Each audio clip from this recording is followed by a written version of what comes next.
que eza na bato musu bazali alali pena zolota ndoto azokima mbangu metanga sutuki na ndoto alamuki na pena alali azolota ndoto azolela metanga alamuki na maya miso. En réalité vrai yo eza oyo lalite vrai yo eza oyo lotaki ozokima mbangu. OK.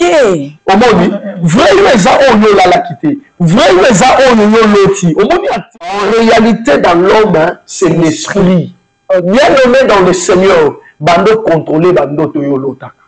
Bando contrôler makambo yo monaka. Vrai yo eza ndoto yo lotaka wana. Vrai yo eza ngombo yo kate bengaka yo tangu batu bazalaka te. Vraiment ma fille na nebisa yo que omoni so balobi eza problème a pays.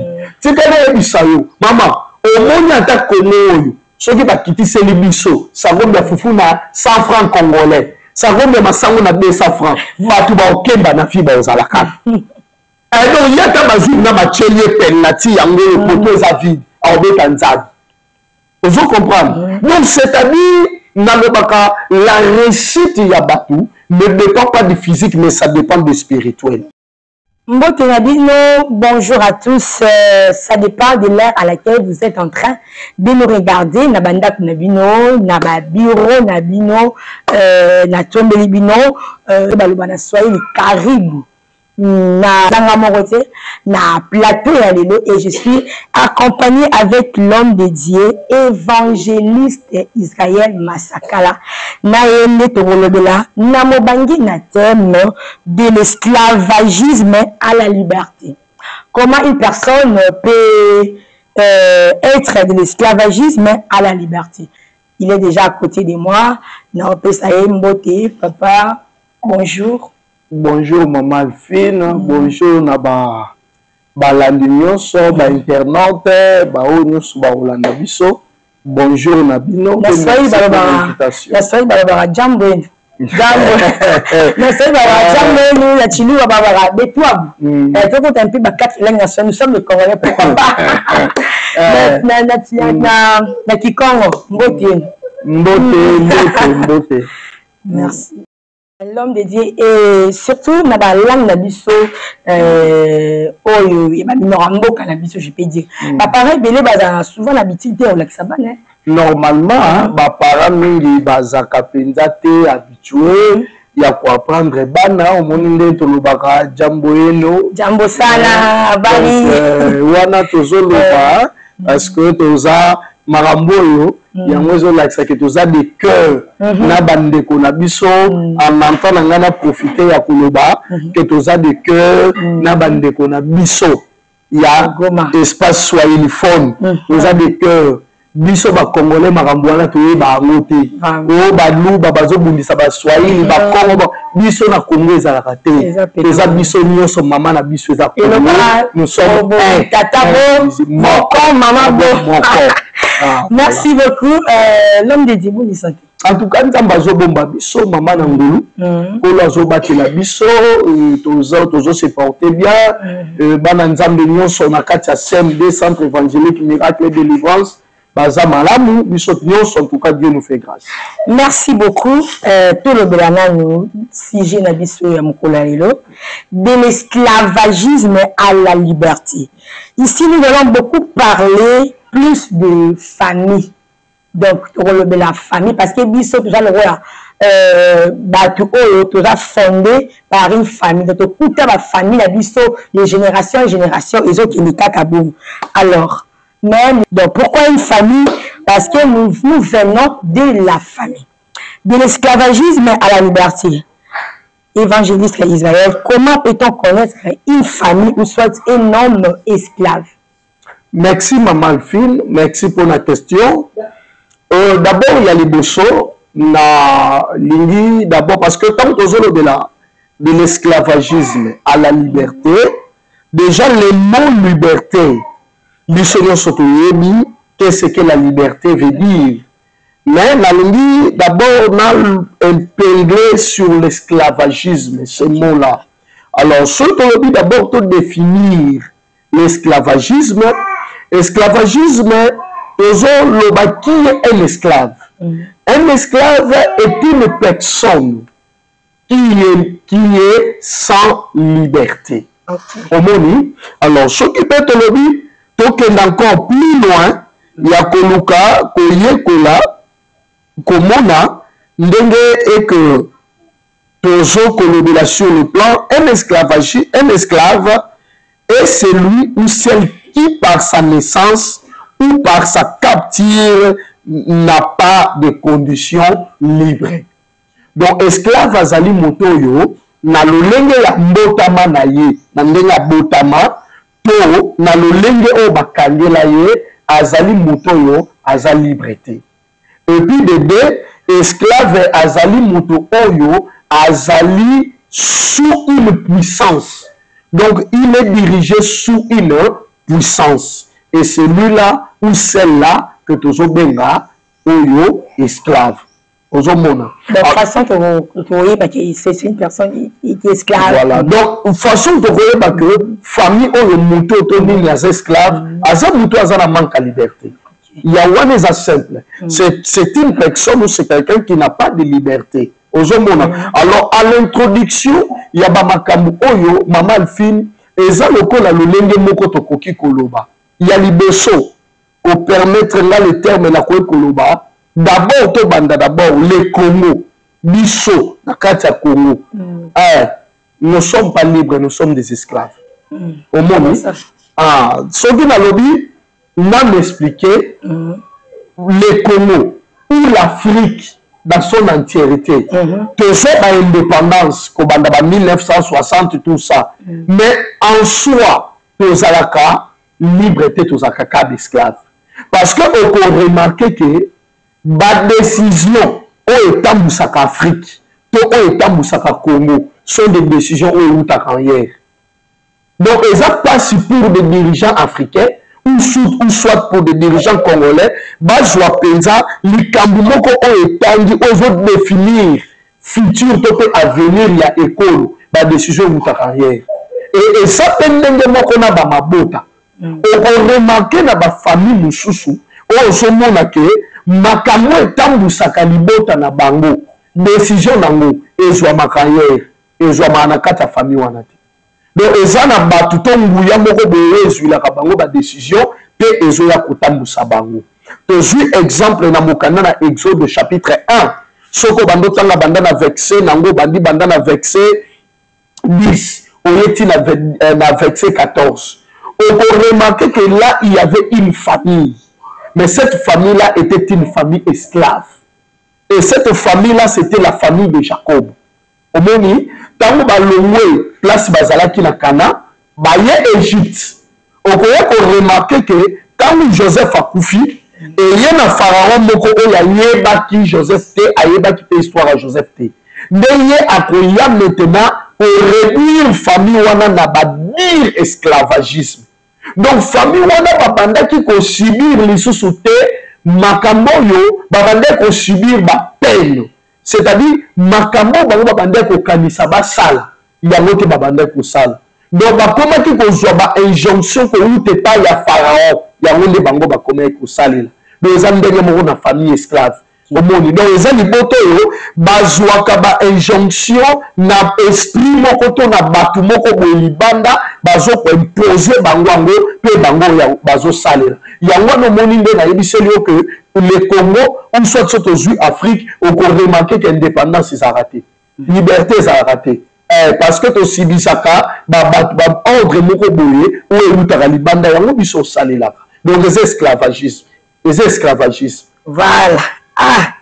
L'homme de Dieu, alors comment on peut, donc je peux dire quels sont les signes, ces signes aux symboliser famille oyo bazana esclavagisme, soit moto oyo aza esclave ya eloko moko songolo pakala, soit il y a les camoments songolo pakala. Il y a liboso, merci maman Alphine pour la question. Il y a liboso au qu'on remarqué que ekobando zala na ba makambo ekobando comme la bango. Indépendamment de leur volonté. Par exemple, tu as une prière tout à l'heure. Mais avant que tu aies prière, Nayambi famille moko. Famille wana pendant que Nayambi te solana bango, bauti na commune moko quelque part. Mais on peut remarquer que na kati ya ndaku o bafandi, baza 3 générations na ndaku moko. Oh là là. trois générations na ndako moko ouais.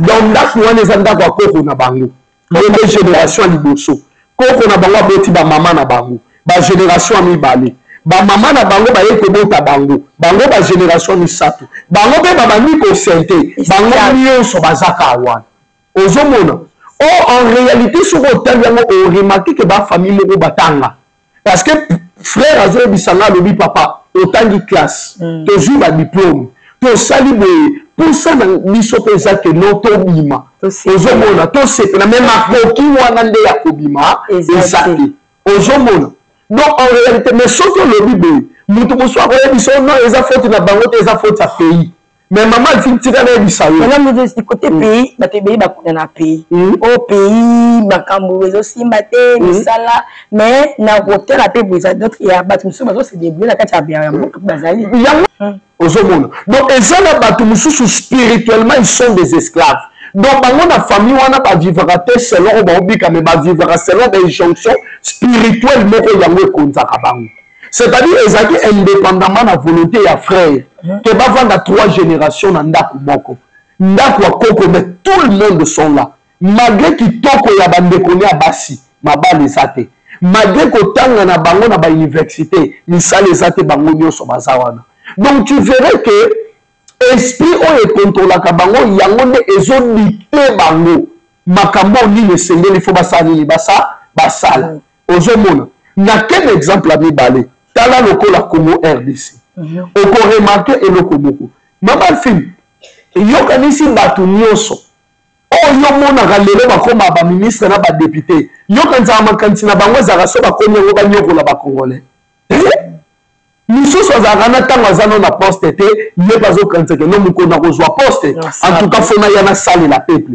mais tuna bango ntongo bavandaka na bakiti ya bokonzi wana nini bango bamonaka ozomona parce que le Congo est dirigé par un esprit oyo esalaka te baloba ke jamais un Congolais akoki en profiter na richesse oyo bapesa ye e makambo wana basela yango na butu ntina moi donc mutu moko boye un individu ata aza na idée ya kosala malamu me mokolo akozwa poste na Congo esprit wana elie ye directement comme société yani tozala boye donc il y a un esprit oyo aussi vraiment na mboka mais oui il y a nos prédécesseurs bao banviaka mboka oyo na ndenga mabe baloba ke tosala makambo mpo toempêche bacongolais baprofite na barichesse oyo baa nango ozomona sikoyo olie ke basituka kosala yango na bapapie na babik bakenda kosigne yango même sur le plan spirituel et baétablissa esprit moko oyo ekontrolaka tous les congolais ya koempêche bango ke basala makambo malamu te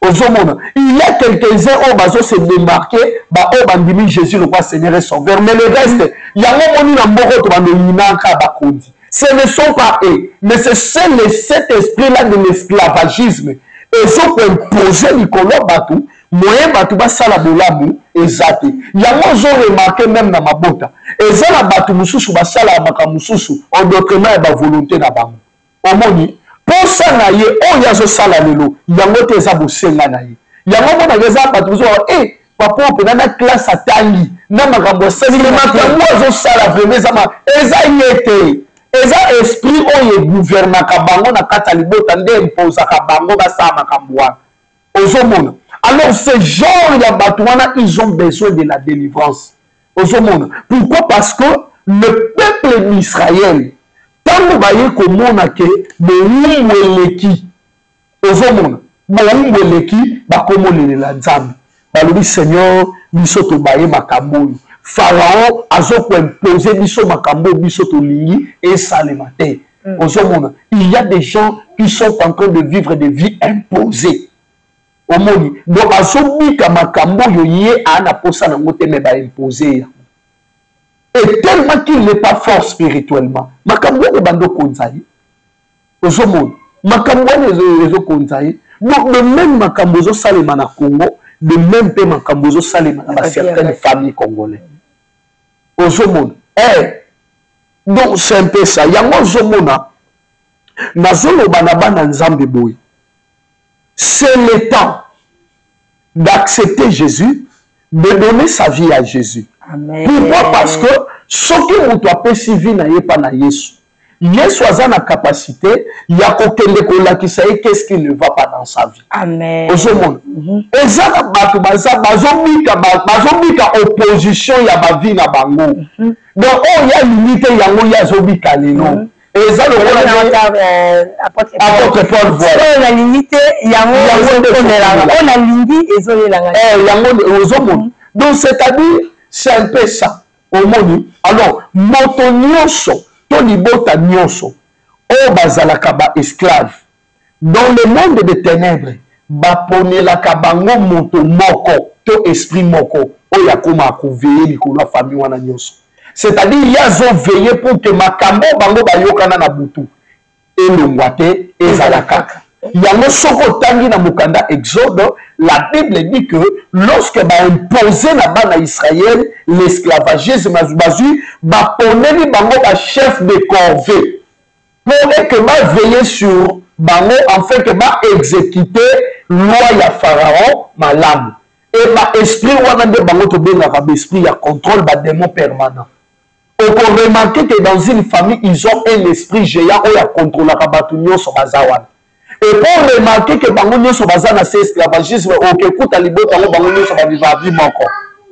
Omoni donc bango nyonso soki kuta mona oyo babala ete akenda na ndaka mobali oyo pe wana babala ka ete makenda na ndaka mobali so tuni bango mona o bango nyonso babala me mutu bapesela busho masanga azala te o ke kuta bango nyonso baboti me bango nyonso baza wana o ke kuta bango nyonso batu musu pe baza bapesi bango penza opportunité pa bala tende libala mais bana bazate.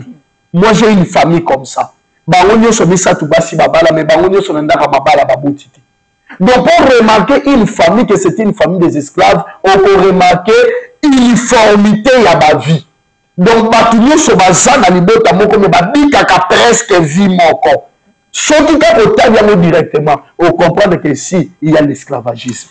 En tout cas, bateau bolanda biso, mutu mbaye baka problème na ye, mutu mbaye baka situation nini oyo ozobika, otali libota, otali nini ozo situation ozobika nango, message oza pona yo. Oza message, le Seigneur nous a mis au cœur de vous parler pour que vous soyez liberté. Alors l'homme de Dieu, l'esclavagisme, est-ce que une personne a comme un esclave et banana ajamukie to et banana ajini exemple tu musu baza babota ma esclave spirituellement Bible zolo ba maman fini en réalité dans l'homme c'est l'esprit omoni nzoto oyo to monaka oyo nzoto eyaka ka pour accomplir makambo esprit ça sala déjà yango na lobaka en réalité na vie ya mutu eza oyo to monaka te. On te montre parce que c'est pourquoi on remarque la Bible dit Dieu appelle à l'existence des choses qui n'existent pas. Amen. Or, ce qui n'existe pas là existe dans le monde où nous sommes au monde. Au monde, il y a un remarque. On a répétitif sur le même cas. Le même ok, veuillez saluer. Naouto zana papa na moko ape à son âme à outo tikabiso awakala militaire. Aïe qu'on sa témoignage moko l'église tant aux olobela sur l'esclavagisme. Maman fille na lobi bon. Abandé ko ça na Safrikas. Na Safrikas ba longole musala ça fait 14 ans passé. Aïe to monde l'inzambe ne a remarqué na vie na ye musala nyonso azwaka. Soki abandi ko sala akana ndoto moko alotaka soki kaka bandolo tandoto ke azo sala na Safrikas. Safrikas ya longwa malota abandoto azongi abando sala kuna. Et soki kaka l'autre abandonné taka banzongi musala na Safrikas na vie normale boui musala oyo azwaka fo ebeba. Donc en réalité aux a déjà esclaves parce que tu travailles la nuit. Donc vrai les a oyo esalaka wana eza physique na yo te.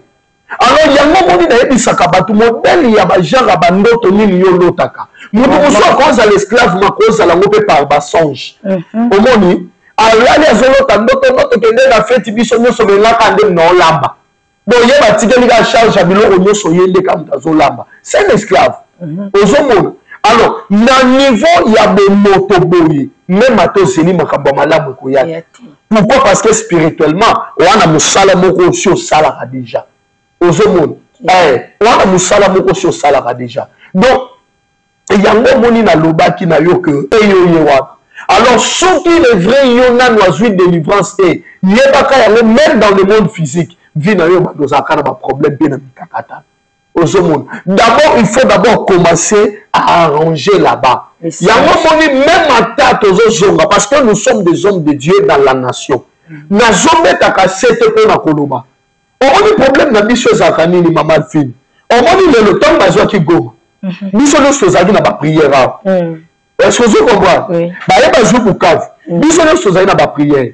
Mais sans contrôler le lot, les mêmes gens qui ont mis dans la prière, bah, ils ont une distraction. Oh, comment la docilité?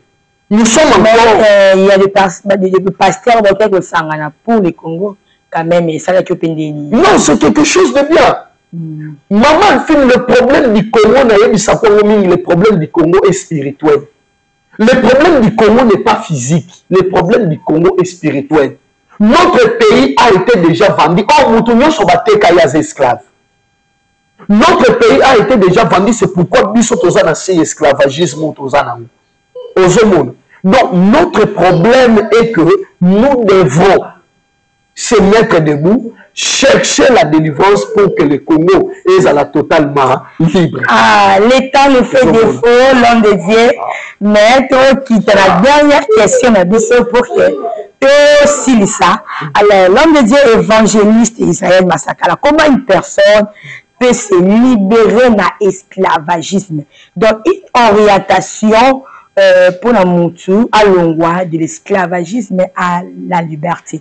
Nous avons que l'ongwa de l'esclavagisme réponse c'est qu'il y a les dosso, il doit d'abord accepter Jésus-Christ comme son Seigneur et Sauveur. Ah, yes. Ah, il doit d'abord, parce que maman finissant la bateau, ça d'esclave à ciel ouvert. Aux hommes, toute la famille ne dépend que de lui. Donc, il ne donne pas aussi trop. Nous avons attendu plus de 50, 60 personnes. Voilà. Mais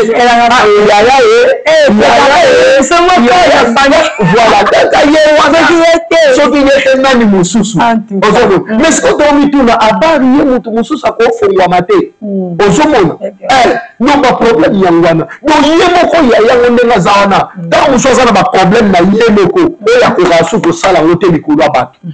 Donc, il faut ça, il faut ça. Et ça forme l'esclavagisme parce que la forme il y a l'esclavagisme et ça bateau parce que l'esclave à ciel ouvert. L'esclave il y a famille, l'esclave il y a pays. Esclave à ciel ouvert. Esclave à ciel ouvert. C'est un exemple de où tu peux ça. Donc, on remarque que c'est toute la famille, tout va dépendre à Kanaïm. Donc, il y a pas si tu me ça, Azati. Si on se pose des questions, est-ce que dans Simanayo, nous ne sommes pas qu'on fait le quoi Azati. Nous ne sommes pas qu'on voyage le quoi Azati. Et tant que tu n'as pas de question, depuis qu'à voyager à Kéi, tu as la réalité à Zokutana. Au monde, nous sommes dans la réalité, non, ça c'est pas normal. Au monde, on écoute appelons nous 50 ans, 60 ans, 40 ans, mais on dépend de Canaï. What is esclavagisme ciel ouvert? Et puis, tu me dis, mon âge avancé, mais n'en a pas parents, moi, mon bali père. Moi, mon bali.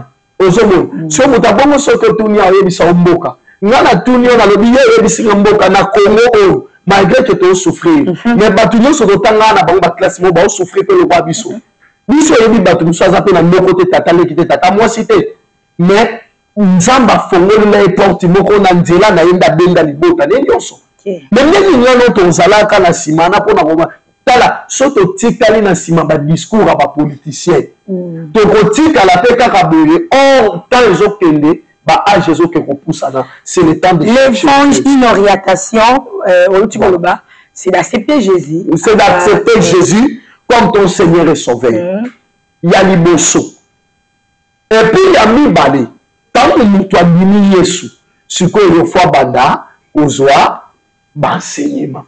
C'est l'enseignement de ce que vous et que banda ko fait pour attendre de comprendre parce que la Bible dit vous connaîtrez la vérité vous affranchira. Au moment pour battre belé bakantaka après que yamba Yesu sili. Ah mais la Yesu sili les églises. Chaque dimanche. Maman. La salle de la déjà. Anima Yesu mabalate. Tout le balate pour même bien Yesu. En tout cas. Mamini Yesu ngo 10e année ya wazo botate. Ina ye.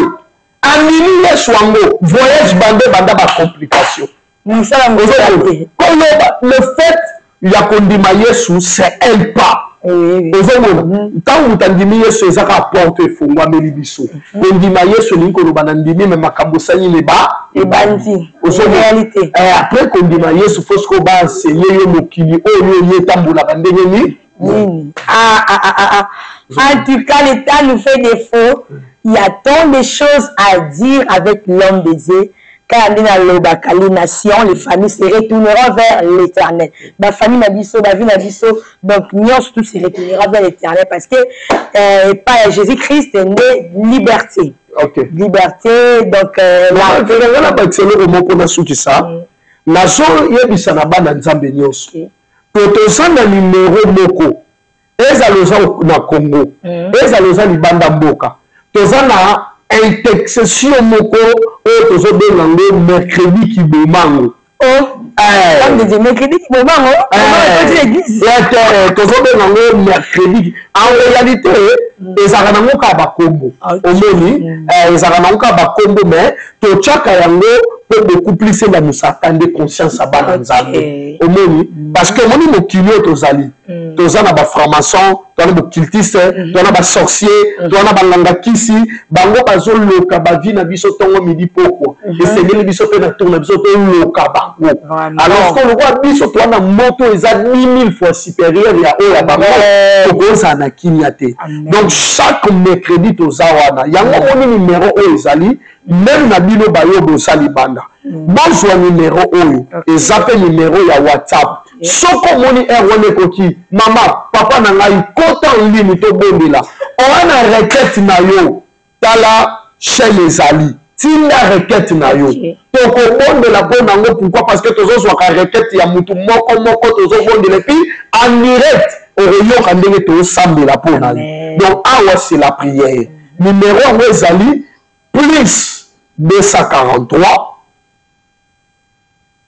92 65 85 21 plus 243 992 65 85 21 soko bengi biso na numero wana bien aimé requête nyonso oyo oza ou soit ocontacte biso na chaîne oyo numéro sera affiché voilà numéro kozala affiché na ocontacte biso awa mama papa nanga requête nyonso oza nango sujet de prière nyonso oza nango tinda yango tokosambela na yo belongo mpe toyebi ke nzambe ya délivrance abenga biso aosala bikambo. Amen, amen, amen. Nous sommes pratiquement à la fin de cette émission. La parole libère, la parole délivre, la parole change, la parole transforme. Quoi dire encore de la parole? Nous sommes à la fin de cette émission. Merci beaucoup. Nabino Sobolanda Kibiso du début à la fin. En tout cas, je vous aime beaucoup. N'hésitez pas, abonnez-vous massivement sur notre chaîne Congo Mag Officiel TV avec l'homme de Dieu, évangéliste Isaïe Massaka.